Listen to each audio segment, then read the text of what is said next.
You're listening to the 49 Carats Podcast, a 49ers Goldmine production with Stephanie Sanchez.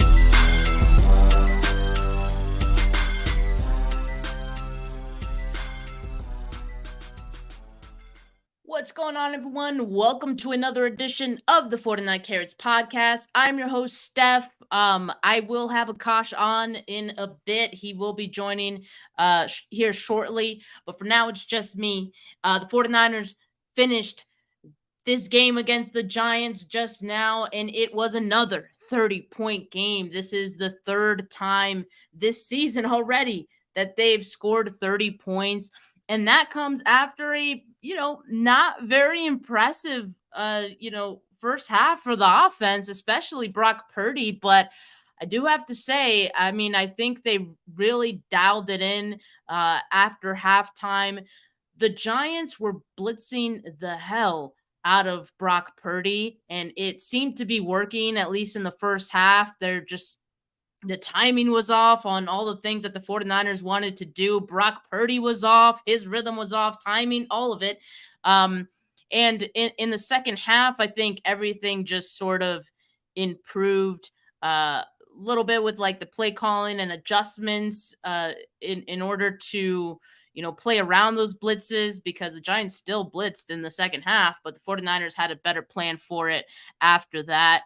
So all in all, very impressive win from the 49ers, and especially this defense, I would say, played a pretty great game, keeping Daniel Jones in check. And that's kind of what I expected from this defense. I know we were all afraid about it because Thursday night, Daniel Jones can run, but I think the defense did what they needed to do. And again, Brock Purdy clearly off today, especially in that first half. This was a 300-yard plus game for him, 310 yards. He threw the ball 37 times today. That is insane. Like, I don't know if he's thrown the ball that much before. Definitely with 49ers quarterbacks, you don't see him throw that often. They normally don't have to, right? But he also had 2 touchdowns and 111.3 quarterback rating. And so really in the second half is when the 49ers started to pull away in this game. We got Nick Bosa getting a sack in this one. Hufanga getting an interception.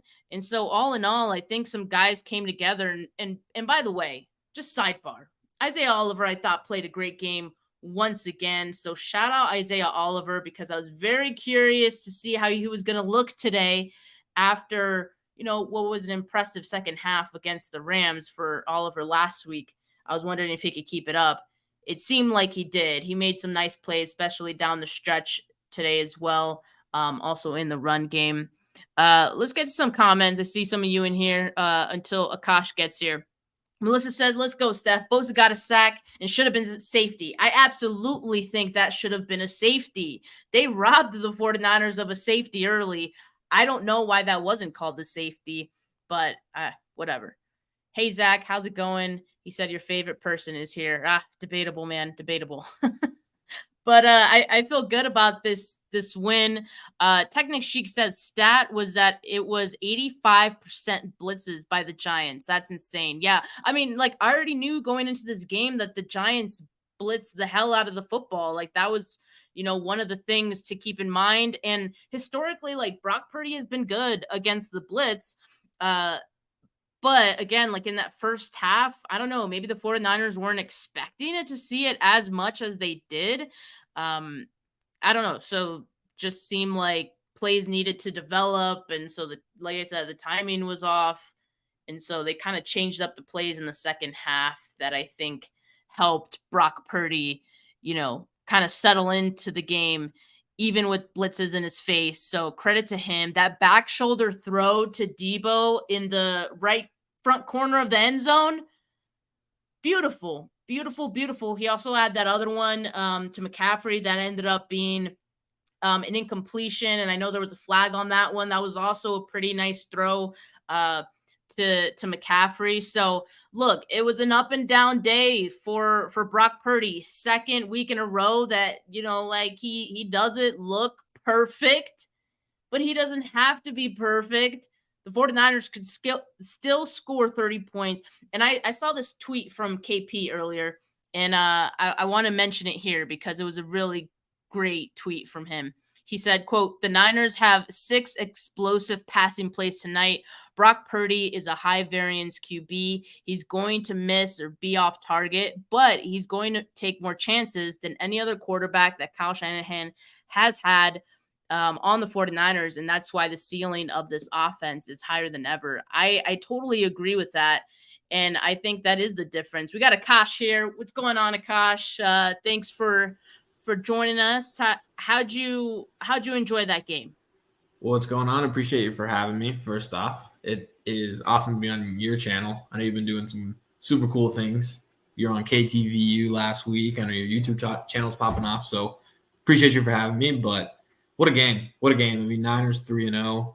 Roll into wins. It feels like their offense is just a machine, even when Brock Purdy is just like slightly off, like he was kind of early in that game. But it just feels like they can like close their eyes and get to 30 points. And it's going to be hard for teams to score that much on this defense as well.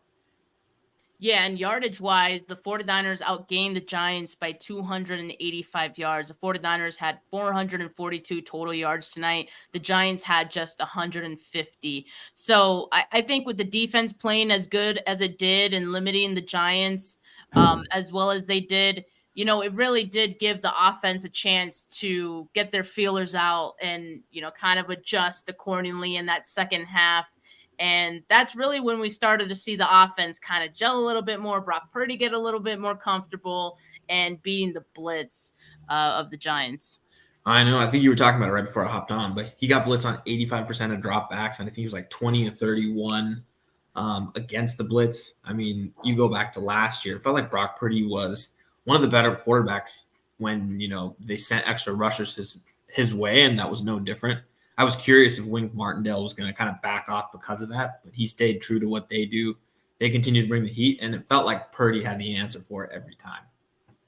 Yeah, at least in the second half. Like the first half, I think we were all kind of like disappointed with how the offense looked and probably like a closer game than we thought. But that's what's crazy about it, right? Like despite the 49ers being up, we expect more because this team is like so good and we know how good it could be, that I don't know, we have like this very high bar for what this offense should look like, I feel like. And sometimes like if it doesn't look like that, we're kind of panicking and like what's going on. Even myself, I do admit, like when I'm watching games, I do get a little upset, and I do expect certain things to kind of fall in the 49ers favor, but in that first half it wasn't really happening. But they made the adjustments, and I think that's what you could hang your hat on. And look, Brock Purdy, no interceptions, no turnovers, second game in a row that he's been able to do that. And in a game again where like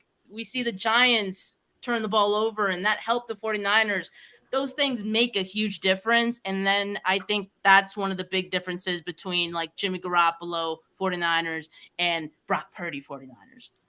I mean, the numbers are crazy, and you're right. I mean, they ran almost 30 more offensive plays. Like you said, I think they gained almost what was like 290 yards or something like that in total, like on offense, more than the Giants, more yards per play. They were more efficient.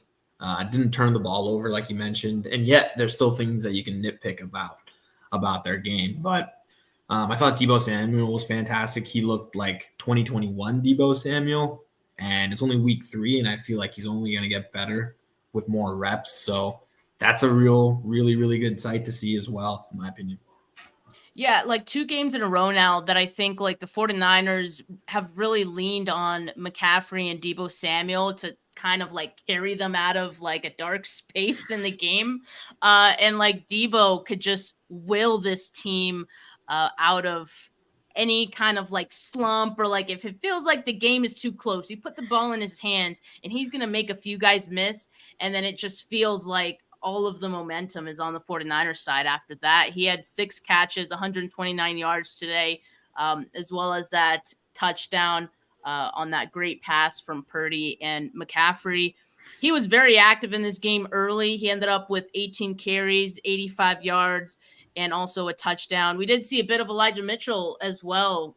Mitchell had 11 carries for 42 yards. So I am glad that they mixed in Mitchell in this one. I know we were like, kind of like, come on, Kyle, you gotta mix it up a little bit. You can't have like McCaffrey out there every play, but I think obviously the run game worked for them because the Giants that was one of the parts that they struggled in, or they have struggled in all year. So I kind of knew that the 49ers were going to want to attack that. Did you feel like at one point or another that the game plan for the 49ers was kind of conservative? Like, I know a lot of people mentioned that they were doing a lot of screens, a lot of just like short things and having their playmakers, do the rest. Did you kind of feel that watching in the first half? A little bit. It just felt like their offense was a little like hesitant in the first half, and then starts with Kyle Shanahan and even Brock Purdy, right? It just felt like he was a little timid. He was a little off. It felt like the 49ers didn't practice all week. It was a short week coming off of a big divisional road win. Kind of like what you'd expect kind of early in that game. I was just trying to feel it out. No Brandon Ayuk. But like you mentioned, it's like when in doubt, just give the ball to 23 or 19 and like good things are going to happen. But no, I agree. Early on, it just felt a little disjointed. And I thought kind of as the game went on, they got a little bit more comfortable. And then it just felt like the momentum started to build up and they just started to execute a little bit better on offense. But yeah, I thought they'd come out swinging. I thought they had a significant matchup advantage on that side of the ball, especially running the ball against that defensive line. But it just wasn't quite there early. But I mean, at the end of the day, they put up a 30 spot. They cruise to a victory. That's the crazy thing. That's like what we keep saying. So like, I guess at some point, this team, I think, is going to put it all together. They're going to improve on the little things that we're seeing. That, again, like we have these high expectations because we know how good they can be. At some point, they are going to get to that. And I think it's just going to be a completely different ball game for them and the rest of the teams that they're playing against. Because, again, they could score 30 points like you said, with their eyes closed. And like, that's crazy. And I also want to point out the fact that the 49ers did have a lot of penalties in this game. Through 3 games, like they have been kind of mistake ridden in that area. They had 6 penalties for 71 yards today. Yeah. It didn't come back to bite them, but that's one thing I would like to see them clean up. If I'm being a little like nitpicky during a win. I would agree there. And against the Rams, some of those defensive penalties really came to bite them in the butt, right? I think a couple of those were, they extended drives to keep the Rams on the field a little bit longer. So that was something I was looking forward to see if they clean up a little bit, especially defensively. But like you mentioned, still a little sloppy. It just feels like, it's week 3 and it's still kind of early in the season. And generally, the Niners have this tendency to like pick up kind of as the season goes on, right? And they hit their groove around midseason. I would say the bright side is that they're 3-0 this time. I know it's like this is their slow start. Like they're 3-0, but this is like their sloppy, slow start, and they're still like running over teams. Yeah, it's a lot easier to correct these mistakes, fix penalties, go back and watch film when you're winning these games. Compared to a loss. So no, I agree there. And, not to look too far ahead, but you get Arizona next week. And so, I mean, I haven't seen the line on that one. I'd imagine it's over 10, 11, right? At least. So it's going to be crazy. They're going to be big favorites again at home next week. So you could be looking at a pretty good start heading into that Sunday night football game against the Cowboys. Yeah, so, and as I mentioned, Brock Purdy, he had 310 passing yards in this game. That's his career high for the regular season. I was a little surprised by the 49ers throwing the football so often, especially with how the run was so successful early in the game. But it seemed in the second half, maybe the Giants tightened up on the run defense a bit. Maybe that's why it led to that. But even in the first half, I feel like they were throwing the football quite a lot in a game where they didn't have Brandon Ayuk. And so that kind of surprised me. I did like what I saw from Ronnie Bell, though. He looked nice today, and he had that touchdown earlier in the game. Great special teams play. Yes, awesome special teams play that, gave put the Giants back in field position. That was huge. And then after that is when Bosa had the sack, right? So that was a great sequence altogether for special teams and the defense. Speaking of special teams, Jake Moody. Third round pick, Jake Moody. Are we feeling Moody? Moody. Look, dude, he's been awesome through these first 3 games, and 3 of 3 in 3 straight games. That's pretty impressive. So that's like another underrated storyline in this 3-0 start that I think like the 49ers have enjoyed in these 3 games. No, agreed. I mean, so on the Jake Moody front, I think the only thing left to see from him is can he hit those pressure kicks, right? Something to like tie a game in the fourth quarter to send it to overtime, or like a game-winning kick. We saw him hit the 57-yarder, so he has like the leg. But it's can he hit him in those kind of tough adverse situations? What happens in like weather, wind, rain, like that type of conditions? Those are the things that you have yet to see from him. But through these 3 games being perfect, kicking field goals, I think is exactly what you would hope for. I think training camp and preseason probably really reset those expectations because he was struggling. I mean, he wasn't even close, right? And so I think a lot of us got worried that like these guys playing a lot of tight games, right? You need him to hit some big kicks, like what's going to happen? But I think he's just kind of quieted down all the noise there, which is good. Back to Ronnie Bell, I thought he had a really good game. I expected him to just, see more time with no Brandon Ayuk, but he really stepped up in a big way. I think he's starting to earn more and more of Kyle Shanahan's trust, especially when you play that well in special teams, right? I think that was something they talked about with Danny Gray last year, how he was like a key special teamer, and that ultimately helps you earn time on offense. Yeah. I think that's really helped with Ronnie Bell.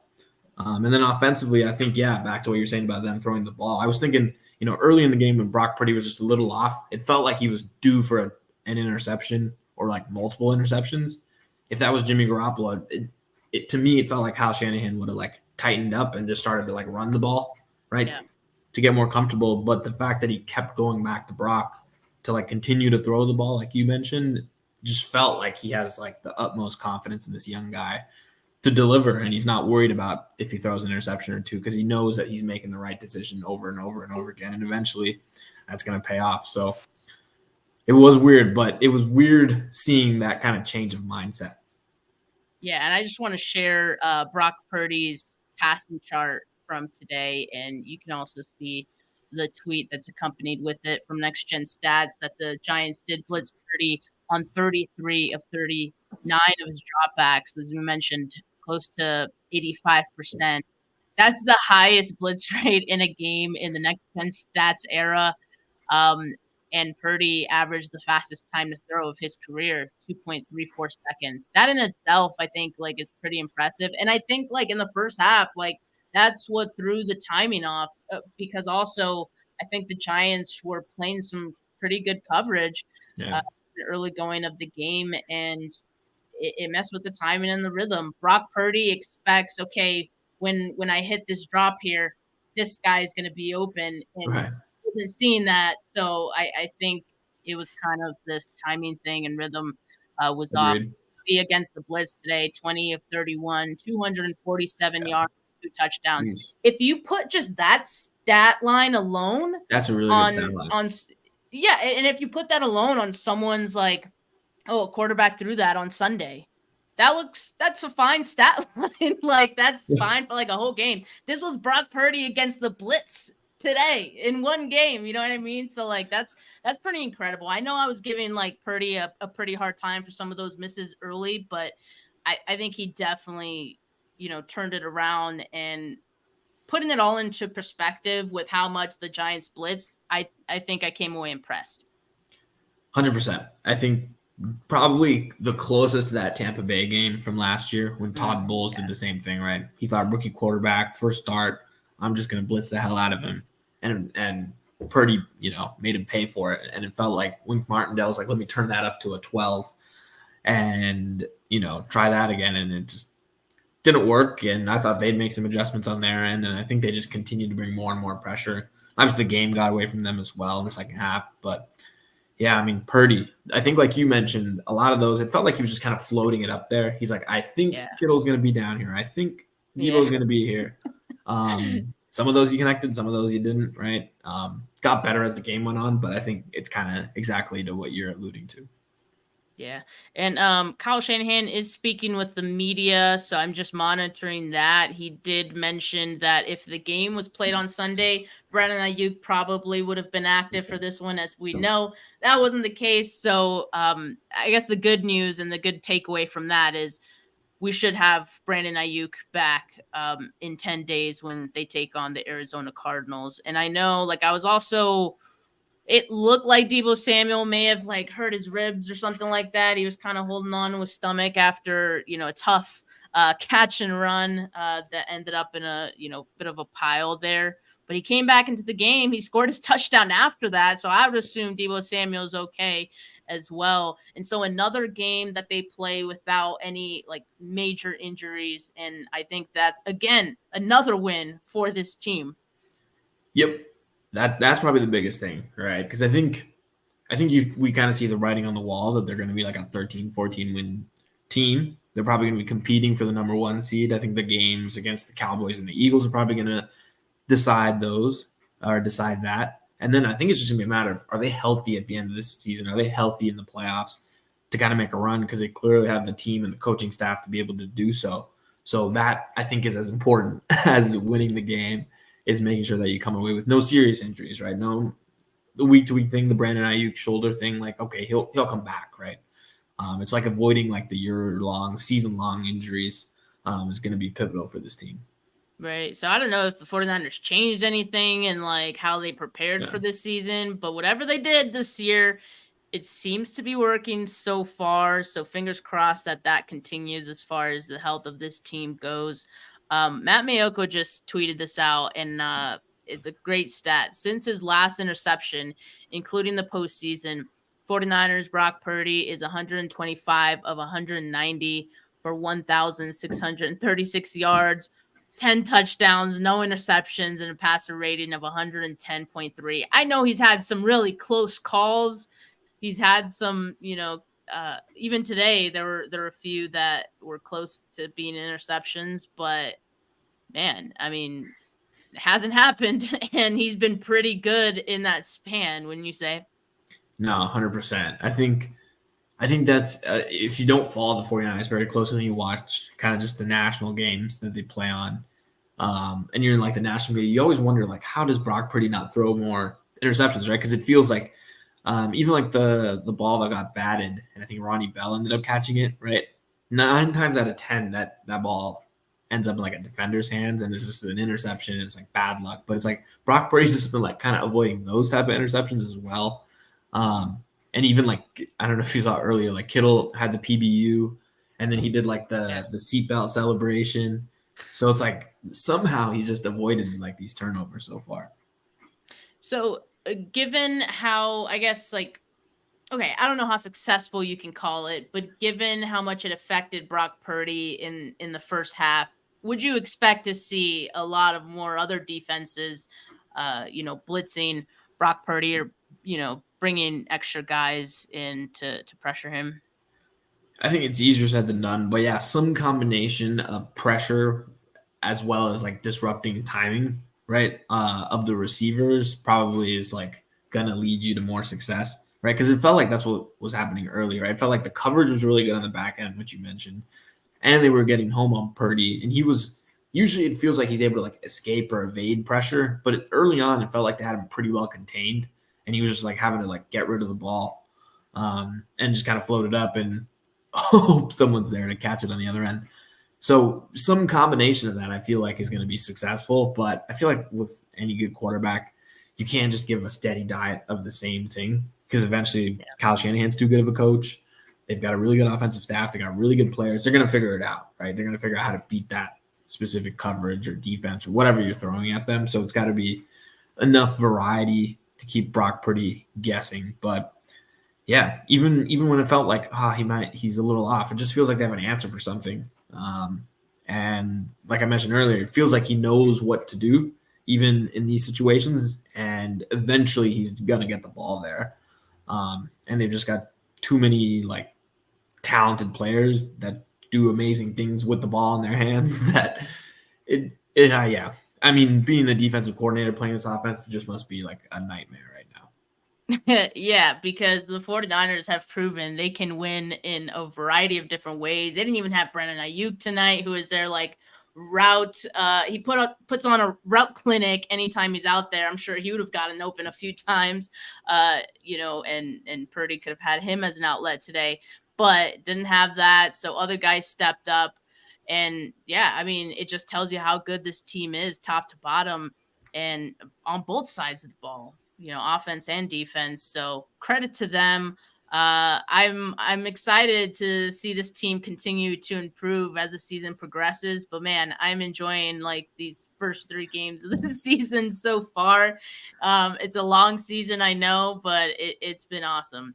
But Akash, thank you so much for joining me today. I had a great Thursday night. I hope the rest of you enjoy the rest of your Thursday, and I hope we can enjoy the weekend, people. Like, go touch grass. Like, go talk to your families, all right? They forgot that you existed because you didn't talk to them for the last few hours. So go out and do that. Enjoy the games on Sunday. We don't have to stress about it, all right? 49ers are 3-0.